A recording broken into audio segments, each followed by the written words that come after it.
Hello friends, good morning. एक बार फिर से हम यात्रा पे ट्रैक। इस बार अभी मैं आपको बता दूं, सुबह के 5:30 हुए हैं, 5 बजे हैं, 5:15 हुए हैं और हम निकल चुके हैं शिमला से। आज एक नई जगह पे जाने का अरे भोलेनाथ के दर्शन करने के लिए, श्रीखंड महादेव। तो श्रीखंड महादेव की जो ये पूरी यात्रा है, कैसे कैसे होती है, क्या क्या रहता है, हर एक चीज़ जैसा कि मैं आपको एज यूजुअल अपने वीडियोज़ में दिखाता हूँ, कैसे कहाँ वहाँ तक पहुँच जाएगा और वहाँ की सीनिक ब्यूटी से आप लोगों को रूबरू कराऊँगा। तो चलते फिर उसी सिलसिले में, उसी कड़ी में। बोलो हर हर महादेव, हर महादेव, जय भोलेनाथ। चलिए दोस्तों, चलते हैं। दोस्तों बस अभी हम गाड़ी से स्टार्ट करके निकले ही है। अभी पहुँचने वाले हम संजौली से सीधा ठियोग से सीधा नारकंडा, नारकंडा से होकर के कुमारसैन होकर के आपके सीधा हम पहुंचेंगे रामपुर, और रामपुर से फिर आगे रास्ता आगे बताऊंगा। फिलहाल अभी आप संजौली की हंसी आगे देखिए, और मौसम में कुछ अभी हल्के हल्के से बादल छाए हुए हैं और सुबह सुबह का समय। तो दोस्तों मैं आपको बता दूं, ये मेरी कैलाश पर्वत, श्रीखंड कैलाश पर्वत की दूसरी यात्रा होने वाली है। इससे पहले मैं 2016 में भी एक बार गया था, तो इस बार फिर से I am blessed to trek this Kailash Parvat once again this year. तो बहुत ज़्यादा एक्साइटमेंट है, और वहाँ की जो सीनिक ब्यूटीज है, बहुत ज़्यादा खूबसूरत वहाँ की वादियाँ है, तो उन सब से आपको रूबरू कराऊंगा। फिलहाल अभी हम पहुँचने वाले हैं रामपुर, और जब हम सुबह शिमला से निकले थे तो मौसम बहुत ख़राब था। जैसे कि आपने मैंने संजौली के जो व्यूज़ दिखाए थे, वहाँ पर बादल छाए हुए थे, लेकिन जैसे जैसे हम आगे बढ़ते गए तो मौसम साफ़ होता गया, बादल हटते गए, हल्के हल्के भी है, लेकिन फिर भी अगर इस ट्रैक पर बादल रहे और बारिश हो जाए तो ये फिर करना वैसे ही बहुत टफ ट्रैक है। अगर बारिश हो जाए तो ये फिर टफ करना इसको बहुत ज़्यादा टफ होता है, मतलब नेक्स्ट टू इम्पॉसिबल टाइप का ये फिर ट्रैक हो बन जाता है। खंड यात्रा का जो ट्रैक शुरू होता है, तो अभी हम जो है नेशनल हाईवे पे रामपुर, जो अपना शिमला रामपुर वाला हाईवे है, उस पे है। और नोगली से थोड़ा सा आगे आकर के यहाँ से एक डाइवर्जन होता है, वो मैं डाइवर्जन आपको दिखाता हूँ। जब कभी आप आओ, यहाँ आने का मौका मिले, महादेव का बुलावा है, तो आप लोग को यहाँ से जाना है। देख लीजिए मैं। तो दोस्तों ये है वो रास्ता है, हम इस तरफ से आए हैं, और ये आपको यहाँ पे एक ऐसा गेट भी दिखेगा सड़क पर बना हुआ, और आपको जाना है इस तरफ। यहाँ से देखिए, जो आप सीधा भी स्क्रीन पे रोड दिख रही जा रहा है रामपुर, और ये साथ में यहाँ पे देखिए नीचे को जा रहा है निर्मंड गांव के लिए, जाहू बागी पुल। और यहाँ पे ना आपको मैं एक चीज़ दिखाऊँ, ये देखो यहाँ पे वो भी लगा हुआ है, श्रीखंड महादेव यात्रा वर्ष 2024 का ये भी लगा है, बोर्ड भी लगा है। थोड़ा जूम करके दिखाऊँ आपको, हाँ ये यहाँ पे ये भी लगा है, क्योंकि अभी ऑफिशियल यात्रा शुरू की है यहाँ के एडमिनिस्ट्रेशन ने, तो आपको फिर ऐसी कोई दिक्कत नहीं। और यहाँ पे मैं एक चीज़ कहना चाहूँगा आप लोगों से कि जब भी यहाँ पे आओ तो ऐसे टाइम में ही आए। जय हनुमान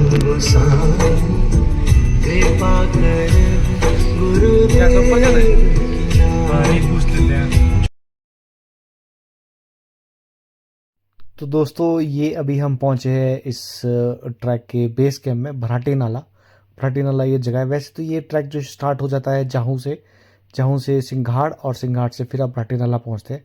और अभी हम भराटी नाला पहुँचे, यहाँ से अब टोटल चढ़ाई वाला ही रास्ता है, यहाँ से हम चढ़ाई वाला रास्ता ही शुरू करेंगे।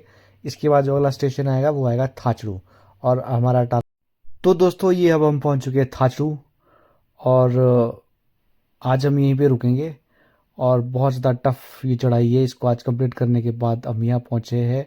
और इस चढ़ाई को डंडा चढ़ाई भी कहा जाता है, क्योंकि बहुत थका देने वाली चढ़ाई है, इस ट्रैक की सबसे टफ चढ़ाई है, और इसको डंडा चढ़ाई भी कहा जाता है, थाचड़ू से काली टॉप तक। ऊपर बहुत तेज हवा होती है, लेकिन घबराना नहीं है। नैनीताल झील से आगे अलग दुनिया है। आप किसी के खाने आपके पास नहीं है, खाने के लिए किसी से मांग लेंगे वो आपको दे देगा, लेकिन अगर आपसे किसी ने मांग लिया तो गलती से इनकार ना कर बैठे। वहाँ भोलेनाथ, गणेश भगवान, कार्तिक जी और गौरा मैया किसी रूप में भी आ जाते हैं, इसलिए गलती से इनकार ना कर बैठे। अगर आपको कोई तकलीफ होगी, घबराए नहीं, आपकी मदद के लिए भोलेनाथ किसी न किसी को उसी समय भेज देंगे, आप हैरान हो जाएंगे। प्रशासन यहाँ 27 तारीख तक है, प्रशासन। तो दोस्तों ये थाचड़ू से सुबह ट्रैक शुरू करने से पहले यहाँ पे एक बाबा जी थे, जो आपने सुना भी, ये हमें गाइडेंस दे रहे थे कि वहाँ पे किस तरह से आप वहाँ से आगे की यात्रा करेंगे, क्योंकि आगे अब जितना आगे बढ़ते जाएंगे उतना टफ रास्ता होता जाएगा। तो ये यहाँ से अब थोड़ा सा थाचड़ू से ऊपर निकले, अभी हम सुबह हमने ट्रैक स्टार्ट ही किया है, यहाँ से कुछ दिखते हुए व्यूज़। तो दोस्तों इस यात्रा में जो अगला पड़ाव आता है वो आता है थाचड़ू के बाद काली टॉप। यहाँ पर काली टॉप पर काली माता का मंदिर है, लोग यहाँ पर दर्शन करते हैं और कुछ लोग तो दोस्तों यहीं से ही वापस चले जाते हैं क्योंकि ये बहुत थका देने वाली चढ़ाई है। मैं ये कहूँगा कि toughest part of this track Parathi Nala से काली टॉप तक इतनी ज़्यादा थका देने वाली कि लोग कुछ यहाँ से ही दर्शन करके वापस चले जाते हैं। तो इसके बाद यहाँ से आगे बढ़ते हुए जो नेक्स्ट स्टेशन आता है दोस्तों वो आता है कुंछा, जहाँ पर हम अभी पहुँचे हैं। कुंछा काफ़ी अच्छी हसीन वादियों के बीच ये जगह बनी है, यहाँ पर भी रहने खाने पीने की सुविधा है। कुंचा से आगे निकलने के बाद ये हम आगे निकल चुके हैं। अब आगे हम पहुंचेंगे इसके बाद भीम द्वार, जो कि यहाँ का आखिरी पड़ाव होगा आज के ट्रैक का, क्योंकि आज भीम द्वार में ही हमें रुकना होगा और उसके बाद कल सुबह वहाँ से आगे की यात्रा शुरू करेंगे। बोल शंकर भगवान की जय, भोले बाबा की जय, माता पार्वती की जय, शिव परिवार की जय हो। ये हमारा टेंट जिसमें हम यहाँ रुके हैं भीम द्वार में। सुबह यहीं से अब यात्रा शुरू होगी। आज हम नाइट ट्रेन पे करेंगे। दोस्तों गुड मॉर्निंग और very good morning to all of you. हर हर महादेव, जय श्री खंड महादेव।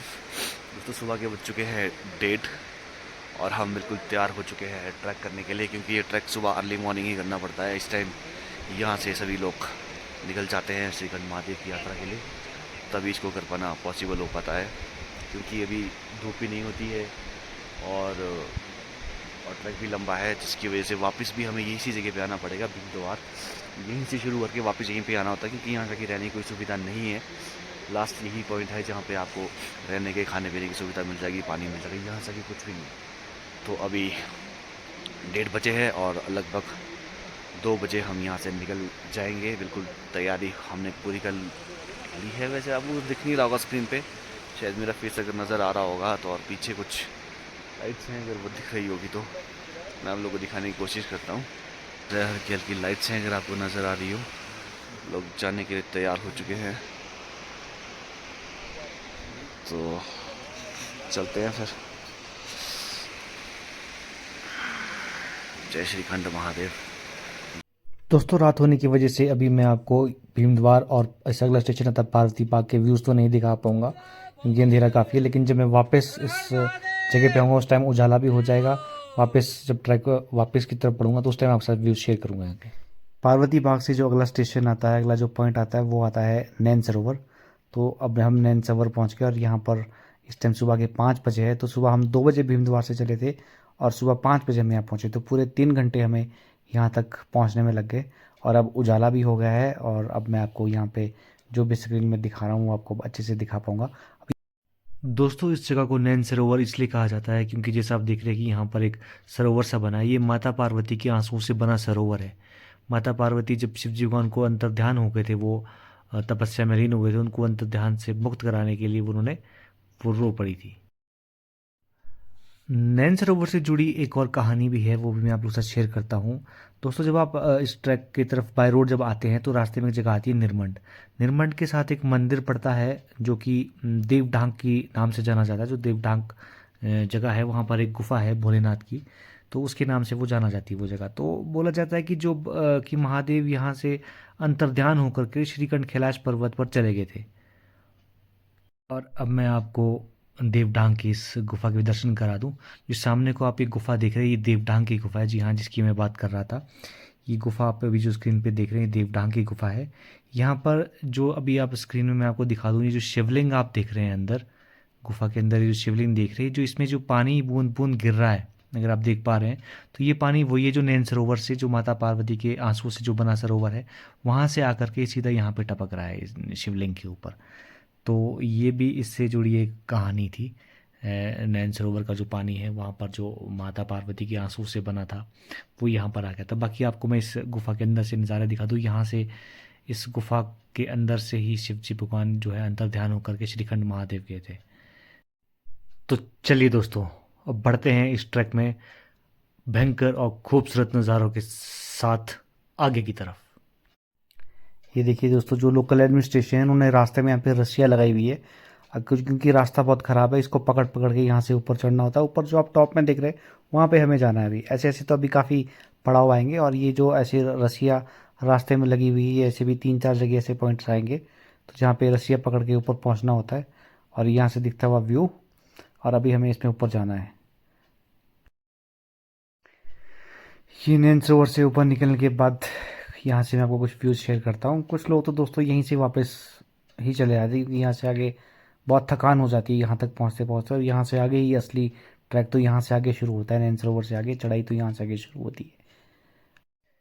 जैसे जैसे आप इस ट्रैक में ऊपर की तरफ बढ़ते जाएंगे ऑक्सीजन का लेवल उतना ही कम होता जाएगा और चलते चलते जैसे मानो पैर साथ देना बंद कर देते हैं, इतनी थकान हो जाती है। पैरों का साथ देना लगभग बंद हो जाता है, पर नज़ारे इतने खूबसूरत होते हैं कि देखते ही सुकून मिलने लगता है इन खूबसूरत सी पहाड़ियों को। और थकान जैसे इनको देख के सारी ख़त्म होने लगती है। पर दोस्तों जैसे जैसे आप आगे बढ़ते जाएंगे इन खूबसूरत भयंकर नज़ारों के बीच से स्टीपनेस उतनी ज़्यादा बढ़ती जाएगी और ये ट्रैक उतना ज़्यादा टफ होता जाएगा।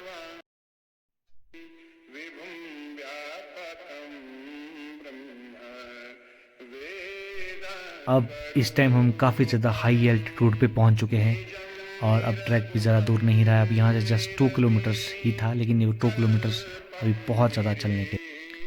इस ट्रैक पे दोस्तों कुछ चीज़ों का बहुत ध्यान रखना पड़ता है, जैसे कि आपके पास एक पानी की बोतल होना बहुत ज़रूरी है।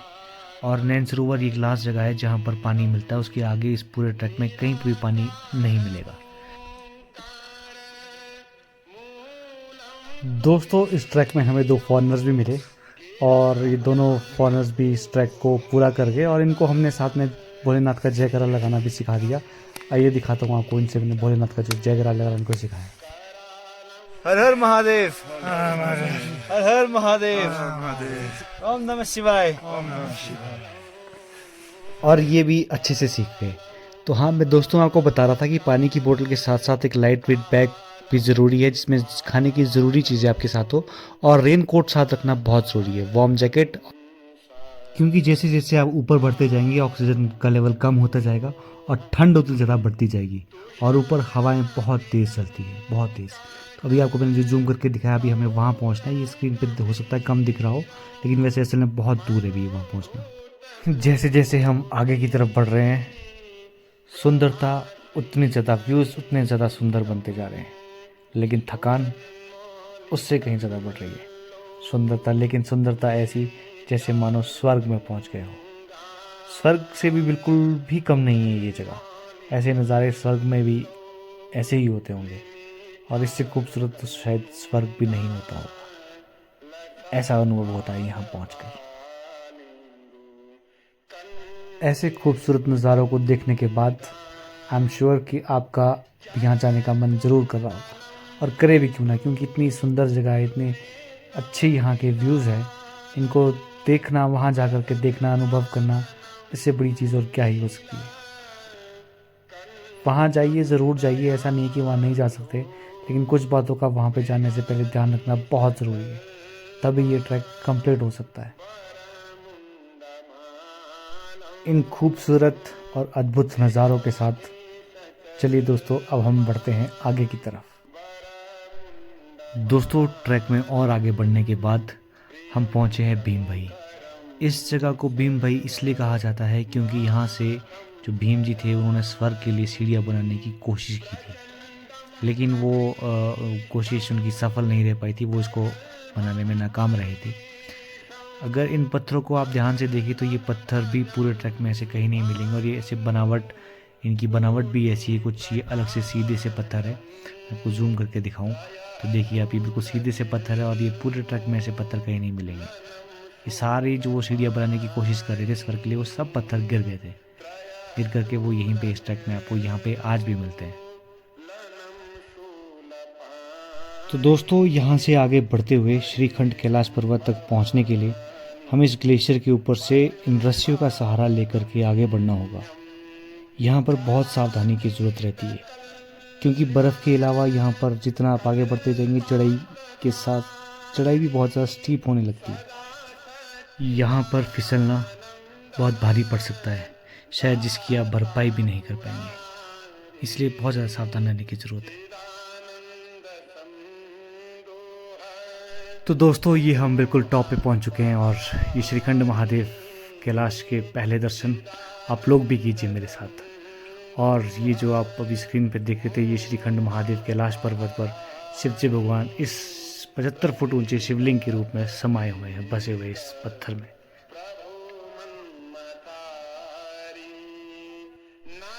ये यहाँ से कुछ दिखते हुए खूबसूरत से नज़ारे।